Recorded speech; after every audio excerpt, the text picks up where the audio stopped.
Solapur social foundation 2018ची स्थापना कशातून कसं निर्माण झालं याच्यात फार खोलात जाणार नाही, परंतु एकच विषय येतो की ज्यावेळेस लोकमंगल मी गेली 28 वर्षापासून लोकमंगलची स्थापना केली आणि लोकमंगल हळूहळू वेगवेगळ्या क्षेत्रामध्ये डेव्हलप केलं आणि सातत्याने एकच ठपका येत होता की लोकमंगल म्हणजे फक्त सुभाष देशमुखांचंच आहे, देशमुख परिवारांचंच आहे. मी वारंवार सांगितलं तरी सुद्धा लोकांना ते पटत नसतं, काही नसतं, पण नावेलाच आहे त्याला काय. आणि मग आता ह्याला काहीतरी वेगळं काहीतरी करावं म्हणून सोलापूर सोशल फाउंडेशन काढलं. हे आता समस्त सोलापूरकरांचं आहे. हे आपण समस्त सोलापूरकरांच्या सर्वांनीच 40-45 लाख नागरिकांचे गाव आहे. राजकारणात जरी आलो असलो, मी राजकीय व्यक्ती जरी असलो, एखाद्या पक्षाचा जरी भारतीय जनता पक्षाचा जरी लोकप्रतिनिधी असलो, तर मला असं वाटतं की निवडणुकीच्या काळापर्यंत मी राजकारण नक्की मी माझ्या पक्षाची भूमिका मांडन, मी व्यक्तिगत माझी भूमिका मांडन, पण निवडणूक झाल्यानंतर माझ्या डोळ्यासमोर फक्त फक्त फक्त सोलापूर जिल्हा आहे. मी कधीच असा विचार केला नाही की मी ह्या मतदारसंघातून निवडून आलोय, त्या पक्षात आलोय. पक्षाची जी भूमिका आहे सातत्याने पक्षाच्या व्यासपीठावर मी नक्की मांडतो, निवडणुकीच्या काळात नक्की मांडतो, पण निवडणूक झाल्यावर मला असं वाटतं की मला या जिल्ह्यानं विधान परिषद सदस्य केलेलं आहे, सोलापूर लोकसभेमध्ये सदस्यत्व काम करण्याची सेवा करण्याची संधी दिली, मंत्रीपद दिलेलं आहे, विधानसभेचं 3 वेळा सदस्य केलेलं आहे. आणि एक स्वाभाविकपणे मनामध्ये सातत्याने येत असतं की ज्या सोलापूरकरांनी मला एवढं मोठं केलं, कोणताही प्रकारचा राजकीय वारसा नसताना, कोणताही पक्षाचा कार्यकर्ता नसताना, कुठंच काही नसताना मला सोलापूरकरांनी या स्थानापर्यंत आणलेलं आहे. तर माझी आता जबाबदारी आहे की सोलापूरकरांची उतराई करण्याची जबाबदारी आहे माझी. आणि ही जबाबदारीची जाणीव ठेवून वेगवेगळे प्रयोग करण्याचा प्रयत्न आतापर्यंत केलेला आहे. मग सोलापूर सोशल फाउंडेशनला पहिल्यांदा काय केलं असेल, 5 P जे आता मोहनरावांनी सांगितले त्याच्यावर सविस्तर चर्चा करण्यानुसार आपण सोलापुरातले जे उत्पादन आहे, महिला बचत गटाने असो, चादर टावेल असं, आमच्या सांगोल्याची बुगडी असं, उदाहरण म्हणून सांगितलं, शेतीचे उत्पादन असतील, या सगळ्या उत्पादनाची वेगवेगळ्या ठिकाणी सोलापूरच्या बाहेर जाऊन प्रदर्शन केलं आणि त्याच्यावर सोलापूरच्या याला थोडंसं मार्केट मिळालं. याचबरोबर युनिफॉर्म गारमेंट, मला चांगलं आठवतंय, वस्त्रोद्योग मंत्री होतो माननीय नरेंद्रभाई मोदींनी गुजरातला अहमदाबादला वस्त्रोद्योग एक प्रदर्शन खूप मोठं देश पातळीवरचं प्रदर्शन भरवलं होतं आणि त्यावेळेस माझा हात जरा फ्रॅक्चर झालेला असल्यामुळं साहेबांना प्रणाम केला. हाताला काय झालं विचारलं, तू ज्या ठिकाणाहून येतो त्या ठिकाणी गारमेंट व्यवसाय मोठा होऊ शकतो, जरा विशेष गारमेंटवरती लक्ष दे. हा कानमंत्र मी माननीय मोदी साहेबांचा घेतला आणि तो कानमंत्र घेऊन सोलापूरचे जे युनिफॉर्मचा आहे गारमेंट व्यवसाय, त्या व्यवसायावर चर्चा केली. पहिल्या चर्चेत तर त्यांनी मला सांगितलं की आम्ही सोलापूर सोडण्याच्या तयारीत आहोत, म्हणजे जिल्हा स्थलांतर करायच्या तयारीत आहोत. मी त्यांना म्हटलं मोदी साहेबांनी आपल्याला असं असं म्हटलेलं आहे आणि माझी विनंती आपल्याला की आपण जर थांबू, मी तुमच्या पाठीशी आहे. आणि पहिलं प्रदर्शन मी सोलापूरला घेतलं, त्यांना एकदम बाहेर घेऊन. त्याच्यानंतरची प्रदर्शनं जी घेतली मी बेंगलोरला 2 झाले असतील, हैदराबादला 2 झाले असतील, पुण्याला झालं असेल, मुंबईला झालं असेल, सोलापूरला परत एकदा प्रदर्शन भरवलं, असे 8 प्रदर्शनं भरवली. त्यातले वाराणसी आम्हाला माहित नव्हतं काय आहे ते, फक्त एकच माहिती होतं की पंतप्रधानाचा मतदारसंघ एवढंच मला माहिती होतं. मी म्हटलं आपण यावेळेस व्यवसाय वाढेल का नाही माहिती नाही, पण आपण वाराणसीला यावेळेस करू. वाराणसीला केलो आम्ही. मला आनंद वाटला. मुख्यमंत्र्यांचा तिथल्या सहकार मंत्र्याकडून निरोप आला की हे युनिफॉर्म गारमेंटची टीमला बोलवलं. मग ते सहकार मंत्री आमच्या कार्यक्रमालाही आले, समारोपाच्या कार्यक्रमाला आले आणि मग त्याने आम्हाला निरोप दिला. आम्ही मग परत वेगवेगळे ड्रेस घेऊन गेलो. म्हणजे योगीजींनी मोदी मुख्यमंत्री महोदयांनी बोलून आम्हाला ऑर्डर सुद्धा देण्याचा प्रयत्न. त्यांची जरा ऑफर वेगळी असल्यामुळे थोडीशी अडचण झाली. त्यांचं म्हणणं होतं तुम्ही व्यवसाय इथं चालू करा. आता मी कसा होय म्हणून त्याला म्हणजे स्वाभाविकपणे मला माझ्या सोलापूरवरती, माझ्या महाराष्ट्रावरती राहणारच आहे किती जरी म्हटलं तरी मी हो हो म्हटलो. पण मला एक सार्थ अभिमान दुसरा असा वाटला, माननीय पंतप्रधान महोदयाने एक सुतवाच्य केल्याचं. युनिफॉर्म गारमेंटचा ज्यावेळेस विषय येतो त्यावेळेस सोलापूर जिल्हा हा युनिफॉर्म गारमेंटचा हबच्या दिशेने वाटचाल करत आहे.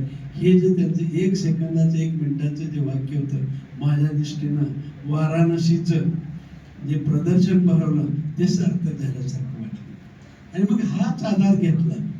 आता चिंचणी बाबतीत मी बोलत नाही, कारण चिंचणी तुम्हाला पाठ झाला, मी वेगळं सांगायची गरज नाही. चिंचणी असेल आणि युनिफॉर्म एक 5 P काढले आहे.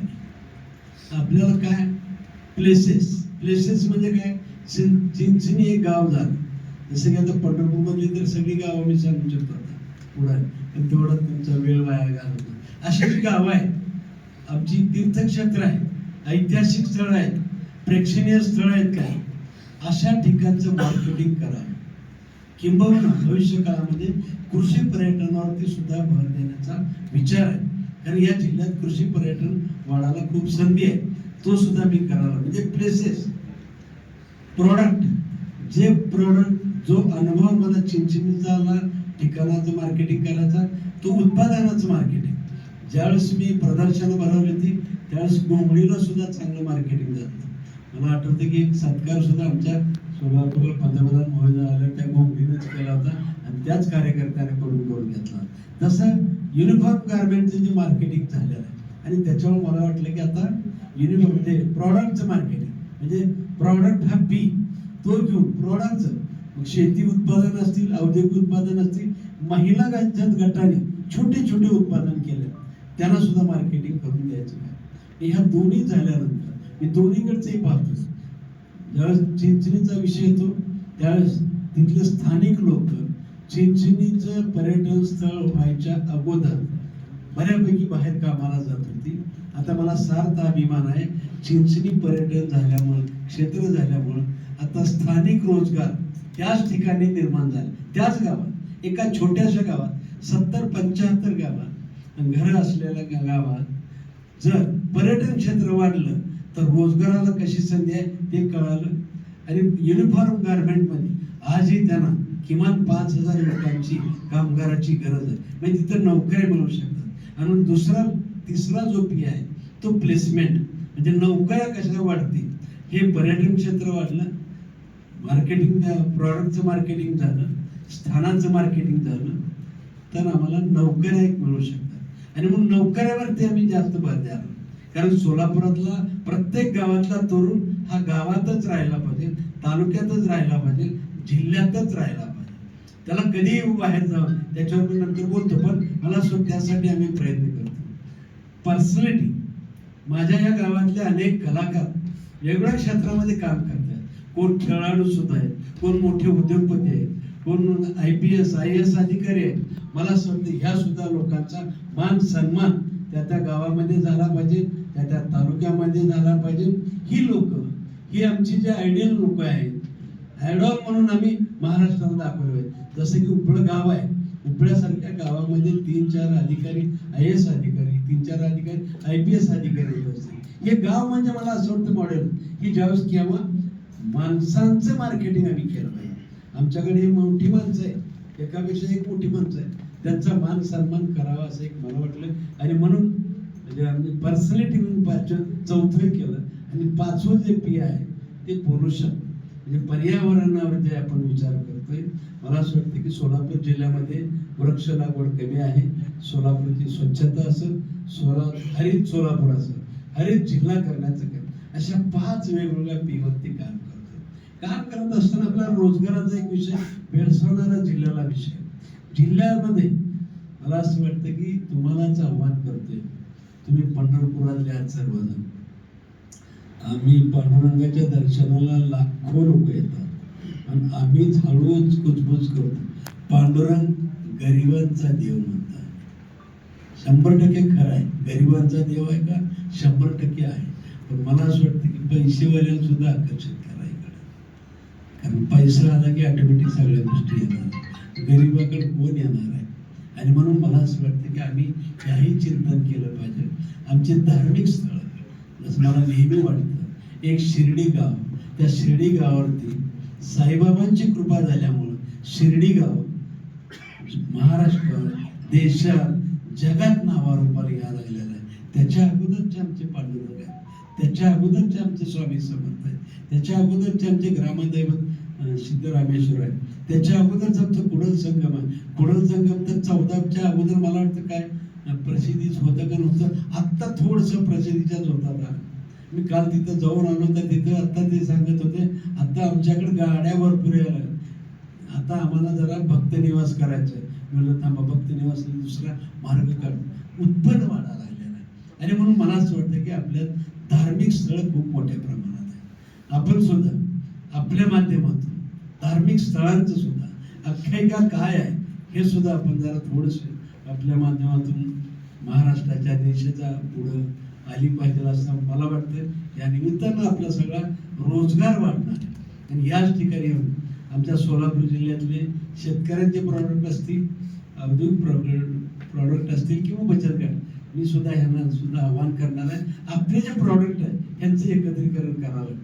आणि ह्यांना सुद्धा आपण आव्हान करतो की आता पुढच्या काळामध्ये आपल्याला जास्तीत जास्त ब्रँडिंग करायचं. आणि मग असं वाटायला लागलं मला, एक गाव घेतलं 100 गावं घ्यायला लागली, भूक वाढायला लागली माझी. पण मी म्हणलं एक गावामुळं, एका चिंचणीमुळं जे बळ येतं, स्वतःचा आत्मविश्वास वाढतो. मी जिल्ह्यातली गावं बोलवा लागलो, जिल्ह्यातली गावं समोर यायला लागली. आता वाडी कुरुळी सांगितलं, नारळाचं गाव म्हणून वाडी कुरुळी पुढे नावारूपाला आल्याशिवाय राहणार नाही असं मला वाटतं. अशी वेगवेगळी गावं वेगळ्या पिकानं पुढे येतील, वेगळ्या उत्पादनानं पुढे येतील, कुठल्या तरी व्यक्तीमुळे ती गाव पुढे येईल. राळेगण शिंदे केवळ अण्णा हजारेमुळे हे आलेलं आहे.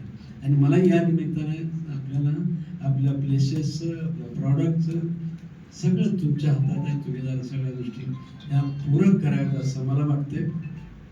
आम्ही रोजगाराच्या बाबतीमध्ये विशेष करून लोकमंगल बँकेने जे आता भूमिका घेतलेल्या आहेत, म्हणजे एकच ठरवलंय की राज्य सरकारच्या ज्या योजना आहेत, अनेक महामंडळ आहेत, या महामंडळाच्या माध्यमातून या लोकांना जे राज्य सरकार 12% व्याज परतावा देत आहे, तो व्याज परतावा त्या विद्यार्थ्यांना देऊन, नव उद्योजकांना देऊन जास्तीत जास्त रोजगार देऊन जवळपास 2,500 मुलांना 200 कोटी रुपयेपर्यंत आपण कर्ज वाटप केलं. आम्ही आमच्या बोर्डामध्ये ठरवलं की पुढच्या काळामध्ये 1 वर्ष 1.5 वर्षाच्या काळामध्ये आपण 10,000 मुलांना रोजगार द्यायचा आपल्याला. तर रोजगार देण्यापेक्षा, नोकरी लावण्यापेक्षा रोजगार निर्माण करणारे तरुण आपल्याला 10,000 आहे. 5,000 जरी सक्सेस झाले तर 20,000 ते 25,000 मुलांना आपण या ठिकाणी रोखण्यात, इथं रोजगार देण्यात आपण यशस्वी होऊ शकतो. आणि सगळ्यात महत्त्वाचं, पर्यटन योजना जी आहे, राज्य सरकारची पर्यटनाची योजना आहे, ही जास्तीत जास्त प्रभावीपणे आमच्या या जिल्ह्यामध्ये कशी राबवता येईल. विशेष करून पंढरपूरकरांना माझं आव्हान, 15 दिवसाला एकादश आहे, एकादशीला बऱ्यापैकी भक्तगण येत असतात. मोठ्या एकादशीला तर अमाप लोक येत असतात. आणि तिथं वाटेल तिथं पिशवी ठेवायला 200 रुपये देतात, आंघोळ करायला 300 रुपये देतात, जेवण करायचं काय असेल ते बाकी सगळं. मग मला असं वाटतं की राज्य सरकारच्या योजना आहेत, राज्य सरकारच्या योजना जर इथल्या पंढरपूर नागरिकांनी जनजागृती झाली, प्रत्येकाला आपण ही योजना देऊ शकतो. होमस्टे, आपल्या घराच्या वर एखादं रूम बांधायचे असेल ती होमस्टे मध्ये घेऊ शकते, ती सुद्धा रूम बांधा. ती रूम 15 दिवसाला, महिन्याला कोणाला भाड्याने द्यायची ती द्या, त्याचं उत्पन्नातून मूळ मुद्दल फेडा. जे हॉटेल्स आहेत छोटे मोठे, टप्परी सहित, माझं मत टप्परी सहित, किंवा शेलार साहेबांचं सुद्धा हॉटेल आहे आपण पाहिजे, हे सुद्धा माझ्या ज्या दिवशी उद्घाटन होतं त्या दिवशी सांगितलं तुम्ही दुसऱ्या हॉटेलची तयारी करा, कारण पंढरपूरला हॉटेलची गरज आहे. आज सुद्धा किमान 5 स्टार हॉटेल चालू शकते अशी पोटॅन्शियल पंढरपूरची आहे. फक्त भक्त अगोदर यायचे का अगोदर हॉटेल बांधायचं, म्हणजे हॉटेलवाला का बांधत नाही, काय नाही चाललं तर काय करू, आणि भक्त का थांबत नाही, हॉटेलची सोय नाही म्हणून थांबत. आणि म्हणून कोणीतरी पैसेवाले थोडंसं धाडस केलं पाहिजे, उद्योजकांनी धाडस करून आम्ही त्यांच्या पाठीशी उभारले. ज्वलंत उदाहरण आहे, म्हणजे त्यांना अर्थसहाय्य जे सातारकरांनी दिलं, पण आम्ही सुद्धा देण्याचा प्रयत्न करून मोठेही करून त्यांना सुद्धा उभा करण्याचा प्रयत्न. हॉटेल आहे, टपरीपासून ते मोठ्या स्टार हॉटेलपर्यंत सुद्धा मला असं वाटतं की फक्त एवढंच आहे, मोठ्या हॉटेलचं वेगळंच आहे, पण 15 लाखापर्यंत जे कर्ज आहे त्याला व्याज परतावा 12% ते येतोय त्याच्यावर.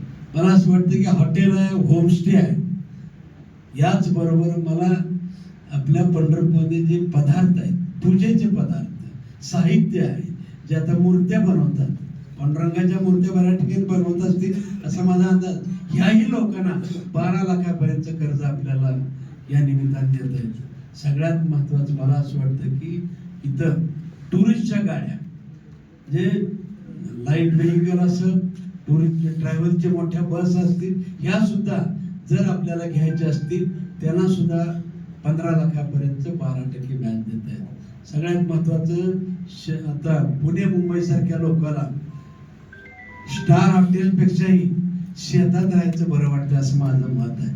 म्हणजे 2 दिवस कुठं तर जायचं, आणि कृषी पर्यटन, माझ्या शेतकऱ्याला सुद्धा चांगलं उत्पन्न मिळालं पाहिजे. आपला जिल्हा हा ज्वारीचा जिल्हा आहे, आणि ज्वारी हुरडा, आता आपल्याला हुरडा शेतकऱ्याला सुद्धा प्रत्येकाला सांगा हुरडा विकायला सुरू करा. माझा शेतकरी हुरडा विकायचं म्हणलं की त्याला जरा कसं तर वाटतं, हे हुरडा कुठे विकत असतात, अरे व्यवसाय करायचा आपल्याला, काय करायचं, पण ते काय दातृत्व मोठं आहे त्याचं. पण मला असं आपल्या माध्यमातून शेतकरी म्हणजे कृषी पर्यटनाला सुद्धा एक घर बांधलं छोटंसं, आपण राहावा किंवा कोणाला भाड्याने द्या, 4 जनावरं ठेवली, लोकांना शिळीची धार काढायला सुद्धा कौतुक असतं. पुण्याच्या मुंबईच्या लोकांना बैलगाडीतून फिरलं तरी सुद्धा त्याला कौतुक असतं, त्याचं कौतुकच वेगळ्या ग्रामीण भागाचं. पण हे आमच्या ग्रामीण भागाच्या सर्वांना शिकवलं गेलं पाहिजे.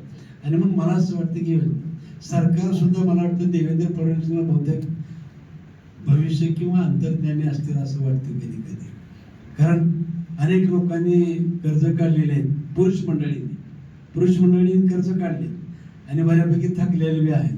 कोणी भरलं नसेल किंवा कोणी न भरल्यामुळे व्यवसायाच्या अडचणी भरलं नसेल, आणि म्हणून त्यांनी काय केलं, महिलांच्या नावावर कर्ज नसते बहुतेक, म्हणून पर्यटन योजना ही महिलांना प्राधान्य दिले. तिथं जात धर्म नाही केला, फक्त महिला, म्हणजे पुरुषाचं जरी सिव्हिल खराब असलं तर यांच्या धर्मपत्नीचं सिव्हिल खराब नसतं, कारण कर्ज उचलेलं नसतं. आणि मग बहुतेक देवेंद्र फडणवीसनी ही योजना केवळ आईसाठी, इथं कुठली जात धर्म काय केलेलं, सर्व जाती धर्मात. माझं मत आहे ही पर्यटनाला पूरक आहे. मी गॅरंटी सांगतो, जेवढे काय तरुण असतील, जेवढे काय ज्येष्ठ नागरिक, कोणालाही या 5-6 याच्यामध्ये पदार्थ करायचे असतील, मूर्त्या करायच्या असतील, गाड्या घ्यायच्या असतील, हॉटेलला रिन्युअलला करायचं असेल, घर बांधा, काही करा, पण मला असं वाटतं की ही योजना प्रभावीपणे राबवू, म्हणजे ऑटोमॅटिक धंदाही वाढत राहतो आणि रोजगार निर्माण मोठ्या प्रमाणात होऊ शकतो, आणि आपलं सोलापूरचं मार्केटिंग सुद्धा होऊ शकते. आणि या सगळ्या जे कार घेणार आहेत, काय करणार आहेत, त्यांच्या खिशात सोलापूरमध्ये काय काय आहे हे सुद्धा ठेवायचा विचार आहे. तालुकानिहाय काय आहे, प्रत्येक तालुक्यात काय आहे वैशिष्ट्य, त्या तालुक्याची एक पुस्तिका आपण काढायला लागलेलं आहे. त्या पुस्तिकेच्या माध्यमातून सुद्धा त्या तालुक्याची ओळख व्हावी, जिल्ह्याची ओळख व्हावी. मला असं वाटतं, मी मग म्हटल्याप्रमाणे माझी आता भूक वाढली, 100 गावानं माझं पोट भरणं, आता एकच वाटायलंय, माझा जिल्हा राज्यामध्ये पहिला काही 5-10 मध्ये यावा, पण त्यासाठी तुमचीच सहकार्याची गरज आहे. तुम्ही नाही ठरवलं तर अजिबात होऊ शकत. मला आठवतंय 10-12 वर्षापूर्वी, आपल्याला बी आठवत असेल, अरविंद केजरीवाल सारख्या माणसाला मुख्यमंत्री करणं, त्याच्यात 90% सिंहाचा वाटा हा आपला आहे, असं माझं मत आहे. म्हणजे त्या अण्णा हजारेंनी तिथं उपोषण करणं, त्याला हायलाईट करणं, रोज मुख्यमंत्र्याचा म्हणजे उमेदवार मुख्यमंत्री आपण म्हटलं. काही काळ तर मला आठवते की पंतप्रधानाचा तिसरा उमेदवार म्हणून आपणच म्हणत होता. आपण म्हणलं तर मला खात्री आहे. आणि आता जे मोहनरावनी म्हणले, पंढरपूरला जर बीज रोवलं गेलं तर ते चांगलं उगवतं असं म्हणून. आणि म्हणून मला त्यांनी म्हटलं की तुम्ही पंढरपूरला येऊन इथं बीज पेरा. मग इथल्या बीज पेरलं तर ते अख्ख्या सोलापूर, अख्ख्या महाराष्ट्रात, अख्ख्या देशात जाऊ शकते. म्हणून मला असं वाटतं हे करावं. आणि या सप्ताहामध्ये खरं इव्हेंट वगैरे कुठे घ्यायची नाही. पहिला सप्ताह आहे. म्हणजे आजपर्यंत 20 वर्षापासून मी सामुदायिक लग्न करतोय, 13 वर्षापासून अन्नपूर्णा योजना चालवतोय. म्हणजे तिथं कुठेही खर्च करून देत नाही. तसं हे पहिलं वर्ष आहे. पहिल्या वर्षामध्ये एकच काम करायला मी सगळ्यांचा सहभाग घेण्याचा प्रयत्न करतो. ही लोक चळवळ झाली पाहिजे. ही लोक चळवळ झाल्याशिवाय सोलापूर जिल्हा पुढे जाणार. आणि म्हणून सर्वांचा सहभाग घेतोय. आणि सर्वांना एकच वेळ म्हणजे विद्यार्थ्यांना सांगतोय की तुमच्या सहली बाहेर काढा. म्हणजे आपल्या तालुका सोडून बाहेरचा तालुक्यात. माध्यमिक शाळेला सांगतोय की तुम्ही सुद्धा आपल्या सहली बाहेर काढा. महाविद्यालयाला विनंती करतोय, कुलगुरूला सांगितलंय, सीओना सांगितलंय की या शाळेला सांगा आपल्या सहली बाहेर काढा. शेतकऱ्याला विनंती करतोय, आपण आपल्या गाव सोडून, आपला तालुका सोडून अनेक ठिकाणची पिकं पहा, अनेक ठिकाणची धार्मिक स्थळं पहा, अनेक ठिकाणची ऐतिहासिक स्थळं पहा, अनेक ठिकाणचे प्रेक्षणीय स्थळं बघून या. आणि पण या सप्ताहामध्ये फिरून या. बचत गटांना सुद्धा विनंती करतोय, तुम्ही तुमचे प्रॉडक्ट ठेवा या काळामध्ये. फक्त तुम्ही अन्य तालुक्यात फिरा, तिथले धार्मिक स्थळं बघा, तिथे आपले प्रॉडक्ट त्याच्यापेक्षा चांगले कोण प्रॉडक्ट करते यांच्या गाठी भेटी घ्या. आणि मग ते प्रॉडक्ट आपल्याकडे करता येईल का याचा प्रयत्न करा. म्हणजे शेतकऱ्यांचा इनोव्हेशन, किंबहुना सरपंचांना सुद्धा विनंती करतोय की तुम्ही आणि तुमची बॉडी चांगल्या ग्रामपंचायती बघा. त्या ग्रामपंचायतीसारखं माझ्याकडे काय करता येते बघा. आणि आपल्या सगळ्यांना हे करून मला असं वाटतं की सर्वच कार्यकर्त्याला सुद्धा म्हणजे आग्रहाची विनंती असते की या निमित्तानं, या सप्ताहाच्या निमित्तानं आपण पूर्ण प्रवास करा. अगोदर आपल्या आपल्या जिल्ह्यात आपली माहिती होती. आणि मग तुमच्या माध्यमातून माझ्या या सोलापूर जिल्ह्यातल्या लेकी ज्या आहेत त्यांच्या सासरेच्या लोकांना सुद्धा आग्रहाचं आमंत्रण तुमच्यातर्फे देतोय. किंबहुना आमच्याकडे ज्या मुली बाहेरच्या आलेत त्या बाहेरच्या मुलीच्या माहेरच्याना सुद्धा सगळ्यांना आग्रह मानून. आणि तुम्ही सर्व पुरुष मंडळी दिसतात, एकच आमच्या ताई फक्त दिसायला लागले. खरंच विचार करा बरं, आपण आपल्या घरच्याला जर म्हणलं तुझ्या माहेरच्याला बोलवून आण, तिला किती आनंद वाटेल. चमच्यावर तूप जास्त वाटेल बरं का. नक्की जरा प्रयोग तर करून बघा. मारणार तर नाही एवढं पक्का आहे मला खात्री. त्याही माहेरच्याला बोलवून, जेणेकरून सोलापूरमध्ये आपण जर ह्या गोष्टी करूया. सोलापूरला जसं की आता अजितदादांनी प्रयागराजचं उदाहरण सांगितलं. प्रयागराजच्या एका महिन्यामध्ये एका राज्याच्या बजेट एवढी उलाढाल जर होत असेल, माझ्या या जिल्ह्यामध्ये जर आम्हाला नावारूपाला आणायचं असेल तर मला असं वाटतं ते आपल्याच हातात आहे. आपणच इथले प्रत्येक गोष्टीची आख्यायिका करा. तुमचं कसं भलं करायचंय ते आपण पांडुरंगाला साकडं घालू.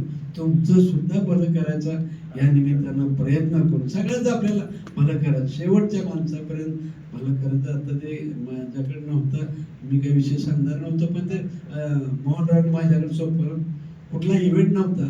पण मोहनरावचा एक हट्ट असतो, माझं काय बी करा पण माझं चिंचणी महाराष्ट्राच्या स्तरावर कंबर एक लहान.